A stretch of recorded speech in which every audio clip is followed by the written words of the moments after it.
There's a revolution in education today. It's about making the abstract concrete. At Scotch, we've instituted a challenge-based learning approach. We want students to have exposure to real-world life situations. We want to take content and make it real. We want students to engage with each other, to engage with problems and move outside the school environment to do that. What we were seeing at Scotch was that teaching and learning had to go in step with certain patterns, access to technology being one of them. And we really wanted to free that up. We really wanted to make great access to technology anywhere, anytime, so that teachers and students could go off on a tangent, could explore something in more detail, could dive into a concept. And now that we're a one-to-one school, everybody's got ready access to the internet, they've got access to great resources, great apps, and so it's really allowed us to bring a seamless approach to education. And it's been my role to help bring that to the school. What we've done is work with teachers and boys on a practical level. So we've got coaching staff that work with teachers. We have ex-students who come back into the school and work with teachers and students. We've got a really open door model, lots of conversations, lots of negotiation to make sure that that classroom experience is really rich and really diverse. Ben can often act as the first source of information for me about new technologies that might be available, and then from there I'll look at how I can implement them in my teaching and then bring them to my workshops and therefore share them with the rest of the staff. Ben's job to implement curriculums to show people how to use it, and I think it's by role modelling, and I think it's by being a leader in your area. I think it's showing that you are trialling new materials, there's no fix, there's no end point, that you're always looking for new opportunities, and that you demonstrate to staff and you work alongside staff. The first thing I do with teachers who are struggling with the change of technology is listen to their needs. And oftentimes I'll be able to bring in an example from my own teaching practice, something that I've tried with a class of mine that's worked that they might want to try with a class of theirs.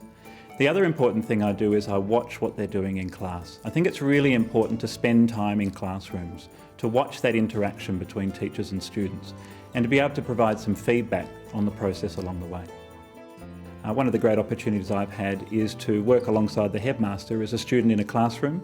So we're actually students in a Year 10 class, and the reason for that is to provide the teacher with some feedback on how he teaches that subject, and two, for us to experience how does it really work, how does the teacher actually implement the ICT in a classroom such as D&T, and we're making ukuleles. So we can go onto the ICT after hours to find the instructions. If Steve's not available, the teacher, we can still progress.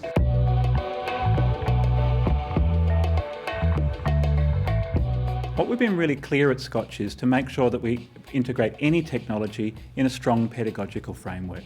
Teachers need to be able to be really comfortable that any technology that they bring into the classroom is going to improve the practice of that learning experience. So I worked with one teacher recently.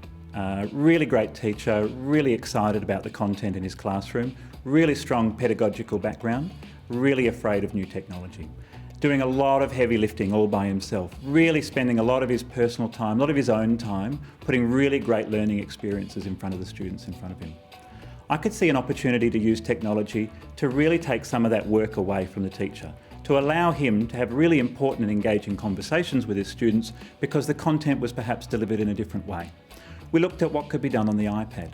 We looked at a way that the teacher could bring resources both that he'd gathered, some from the course, but also fabulous resources from across the world and delivered to his class right through this mechanism, through the tool of the iPad. What I'm seeing now in his class is really engaging, really switched on conversations about the content, really good pedagogy, but the technology is actually supporting that process, supporting the teaching and learning in that class.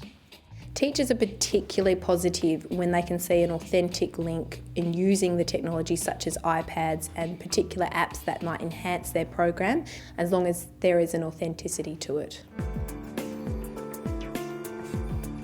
We've freed up a lot of class time now.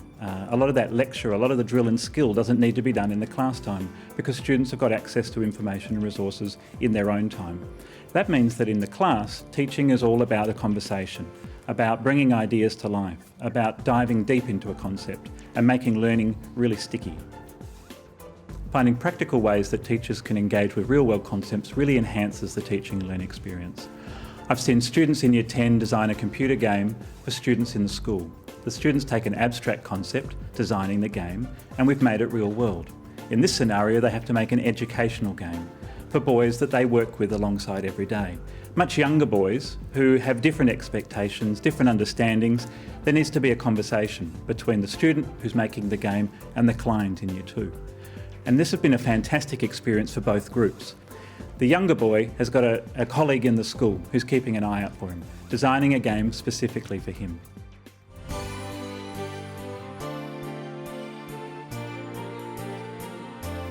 I think the teacher's role moving forward is going to be really interesting. I think teachers are going to naturally move and have to move with this evolution. And I think teachers are really excited about these new opportunities. How can we leverage that? And how can we have students really engaged in gathering that information, utilising 21st century skills that really empower them for the world beyond school?